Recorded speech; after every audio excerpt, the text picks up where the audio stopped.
തനിമയിൽ പുലരുന്ന പ്രവാസ ജീവിതം എന്ന വിഷയം ഇവിടെ അവതരിപ്പിക്കുമ്പോൾ ക്നാനായക്കാർ ആരായിരുന്നു എന്നും അവർ എങ്ങനെ എന്തിനുവേണ്ടി കേരളത്തിൽ വന്നുവെന്നും പ്രതിപാദിക്കേണ്ടതായിട്ടുണ്ട്. ക്നാനായ എന്ന വാക്ക് ഹീബ്രു ഭാഷയിൽ ജലസ് വൺസ് ഫോർ ഗോഡ് അഥവാ ദൈവത്തിനു വേണ്ടി അസൂയപ്പെടുന്നവർ എന്നാണ്. ഇസ്രായേലിന്റെ കിഴക്കൻ പ്രവിശ്യകളിൽ താമസിച്ചിരുന്ന യഹൂദരാണ് ഇവർ. ഇസ്രായേലിന്റെ റോമൻ ഭരണത്തിനെതിരെ പ്രതിഷേധിക്കുകയും AD 33 പ്രതിഷേധം ശക്തിപ്പെടുത്തുകയും AD 70 അവിടുന്ന് പലായനം ചെയ്യുകയും ഇറാഖിന്റെയും ടർക്കിയുടെയും വിവിധ പ്രവിശ്യകളിൽ കുടിയേറുകയും ചെയ്തു. AD 345 ഉറഹ അല്ലെങ്കിൽ എഡേസയിൽ ഉണ്ടായിരുന്ന മാർ യൗസേപ്പ് മെത്രാനും ക്നായിത്തൊമനും അവിടുത്തെ ഇടവക വികാരിക്കും ദൈവനിവേശിതമായി ഉണ്ടായ ഒരേ സ്വപ്നത്തിന്റെ ഫലമായി ഇന്ത്യ രാജ്യത്തേക്ക് വരുവാൻ തീരുമാനിച്ചു.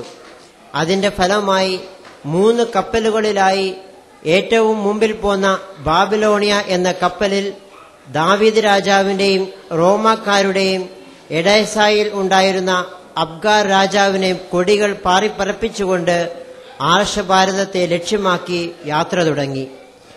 7 ഇല്ലം 72 കുടുംബം, സ്ത്രീകളും പുരുഷന്മാരും, മാർ യൗസേപ്പ് മെത്രാനും 4 വൈദികരും ഏതാനും ചമാച്ചന്മാരും അടങ്ങുന്ന 420 ആൾക്കാർ അന്തർദേശീയ വാണീശ്വരനായ ക്നായിത്തോമായുടെ നേതൃത്വത്തിൽ ചേരരാജ്യ തലസ്ഥാനമായ കൊടുങ്ങല്ലൂർ തുറമുഖത്ത് വന്നിറങ്ങി. കേരള ചരിത്രകാരന്മാർ എല്ലാവരും തന്നെ പ്രസ്തുത സംഭവം പ്രതിപാദ്യ വിഷയമാക്കുന്നുണ്ട്.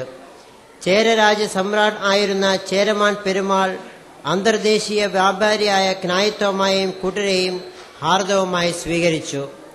അവരുടെ അധിവാസത്തിനായി പട്ടണം പണിയാനും പള്ളി വയ്ക്കാനും പെരുമാൾ അവർക്ക് ഭൂമി ദാനം ചെയ്തു. ചേരകാൻ കീനായി എന്ന സ്ഥാനപ്പേരിൽ ക്നായിത്തോമായിക്ക് ചേരരാജ്യത്തിലെ 72 പദവികൾ നൽകി 17 പരിശുകൾക്ക് മുകളിലുള്ള പ്രഭുസ്ഥാനം നൽകുകയും ചെയ്തുകൊണ്ട് AD 345 കുംഭമാസം 29-ാം തീയതി ശനിയാഴ്ച വിളംബരം ചെയ്തു. ക്നായിത്തോമായുടെ രാജ്യാന്തര വ്യാപാരം വഴി ചേരരാജ്യത്തിന് അത്ഭുതപൂർവമായ സാമ്പത്തിക നേട്ടം ഉണ്ടാവുകയും വിശിഷ്യ കേരളത്തിൽ നിലനിന്നിരുന്ന ക്രിസ്തീയ സഭയ്ക്ക് ഉണർവും ഉത്തേജനവും നൽകി.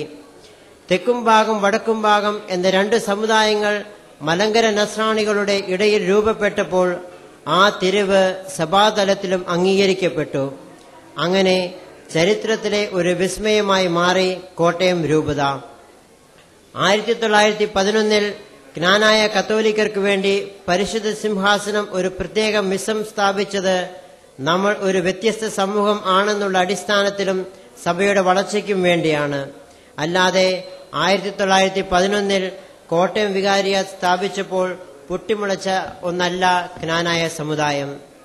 ക്നാനായ കുടിയേറ്റം എന്ന ചരിത്ര സംഭവത്തിന്റെ ജീവിക്കുന്ന ഒരു സ്രോതസ്സാണ് അന്ന് കുടിയേറിയ 400ഓളം ആളുകളുടെ പിൻതലമുറക്കാർ. സ്വവംശ വിവാഹ നിഷ്ഠയിലൂടെ രൂപം നൽകി ബഹുമുഖ തനിമയാർന്ന് ഇന്നും നിലനിൽക്കുന്ന ശക്തമായ ക്നാനായ സമുദായം. ഈ സമുദായത്തിന് തങ്ങളുടെ പൂർവികന്മാർ വിട്ടുപോകുന്ന നാടിനെയും കുടിയേറ്റത്തിന്റെ ഉദ്ദേശ ലക്ഷ്യങ്ങളെയും അവർ ഈ നാട്ടിൽ അധിവസിച്ച സ്ഥലത്തെയും സാംസ്കാരികോദ്ഗ്രഥനം വഴി അവർക്കുണ്ടായ തനിമയെയും രാഷ്ട്രത്തിനും സഭയ്ക്കും അവർ ചെയ്തിട്ടുള്ള സേവനങ്ങളെയും എല്ലാം സംബന്ധിക്കുന്ന വ്യക്തമായ പാരമ്പര്യങ്ങളുണ്ട്. കുടിയേറ്റക്കാർ നാട്ടുക്രിസ്ത്യാനികളുമായി വിവാഹബന്ധത്തിൽ ഏർപ്പെട്ടില്ല. 7 ഇല്ലം 72 കുടുംബക്കാർ ആയിരുന്ന അവർ ഒരില്ലത്തുനിന്ന് മറ്റില്ലത്തേക്കെന്നല്ലാതെ 72 കുടുംബങ്ങളിൽപ്പെടുന്ന സമുദായത്തിന് പുറത്തുനിന്ന് വിവാഹം കഴിച്ചിരുന്നില്ല. യഹൂദ വംശജരായ നമ്മുടെ പൂർവികന്മാർ അവർ വിട്ടുപോകുന്ന തെക്കൻ മെസൊപ്പൊട്ടാമിയയിൽ വെച്ചു തന്നെ സ്വവംശ വിവാഹനിഷ്ഠ പാലിച്ചിരുന്നു. കേരളത്തിൽ കുടിയേറിയതിനു ശേഷവും അവർ ആ നിഷ്ഠ തന്നെ തുടർന്നു. പൂർവികന്മാരിൽ നിന്ന് തലമുറകളായി കൈമാറി ഇന്നുള്ളവരിൽ എത്തി നിൽക്കുന്ന ഈ സാമുദായിക പൈതൃകം വലിയൊരു നിധി ആണ്, ദാനമാണ്. അതിനെ വിലമതിക്കുകയും അതനുസരിച്ച് ജീവിക്കുകയും ചെയ്യാൻ തയ്യാറുള്ള ഒരു ജനസമൂഹം ഉള്ളിടത്തോളം കാലം ഈ സമുദായം ദൈവസഹായത്തോടെ ഇനിയും അഭിവൃദ്ധിയുടെ ഉന്നതിയിലേക്ക് കുതിച്ചുയരുമെന്ന് തന്നെ ഏവർക്കും പ്രത്യാശിക്കാം. 3-ാം സഹസ്രാബ്ദത്തിലൂടെയുള്ള പ്രയാണത്തിലും സർവശക്തനായ ദൈവത്തിൽ നിന്ന് കൃപയ്ക്കുമേൽ കൃപ പ്രാപിച്ചുകൊണ്ട് പൂർവാധികം ശക്തി നേടി രാഷ്ട്രത്തിനും സഭയ്ക്കും വേണ്ടി മഹത്തായ സേവനം കാഴ്ചവെച്ച് എല്ലാ മണ്ഡലങ്ങളിലും ഉത്തരോത്തരം പ്രശോഭിക്കുവാൻ ഈ സമുദായ അംഗങ്ങൾക്ക് കഴിയട്ടെ. അങ്ങനെ സമൂഹത്തോട് പ്രതിബദ്ധതയുള്ള നല്ല മാതൃകകൾ പുതുതലമുറയ്ക്ക് പകർന്നു കൊടുക്കുന്ന ക്രിസ്തീയ ജീവിത മൂല്യങ്ങൾ ഉയർത്തിപ്പിടിച്ചുകൊണ്ട് നമ്മുടെ പൈതൃകമായി കിട്ടിയ തനിമ കാത്തു സൂക്ഷിച്ചുകൊണ്ട് തനിമയിൽ പുലരുന്ന ഒരു ജനമായി സമൂഹത്തിൽ നമുക്ക് തിളങ്ങാം. KKCAക്ക് വേണ്ടി ജെയിംസ് ജോസഫ്.